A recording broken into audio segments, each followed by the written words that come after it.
In January 2022, Paul-Henri Sandaogo Damiba stood before Burkina Faso as a savior. He overthrew the regime of President Roch-Marc Christian Kabore, promising one thing: to defeat terrorism and restore security. But 8 months later, the gunfire was still loud, the attacks were worse, and frustration was growing inside the army. Young officers on the front lines felt betrayed. And on September 30th, 2022, one of them made a move. Captain Ibrahim Traoré removed Damiba from power, accusing him of failing the nation.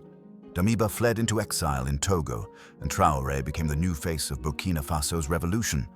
But here is where the story gets deeper. Since taking power, Traoré has survived multiple alleged coup and assassination attempts. Each time, his government announced that elements linked to the old system were trying to eliminate him.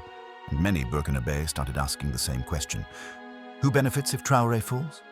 Damiba may be out of office, but he is not out of the picture. His allies remain.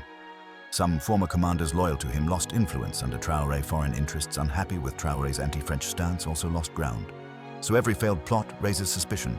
Is this just internal military rivalry? Or is it an attempt to bring back the old order Damiba represented? Traoré accuses hidden hands. Supporters point to networks connected to the previous regime. But one thing is clear: as long as Traoré pushes a radical break from the past, forces tied to Damiba's era will feel threatened. Today, Damiba watches from exile while Traoré commands the streets and the army.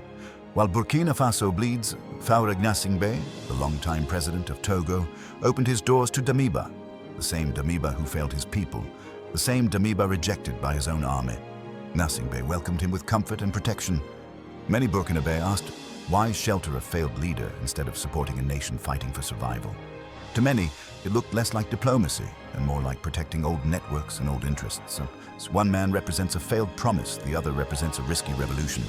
And between them lies a country fighting terrorism, foreign pressure, and internal power struggles. Here is a hard question. One leader ran away, another stayed to fight, and one president next door decided to host failure. If Damiba is truly finished, why is Faure Gnassingbé still keeping him warm in Togo?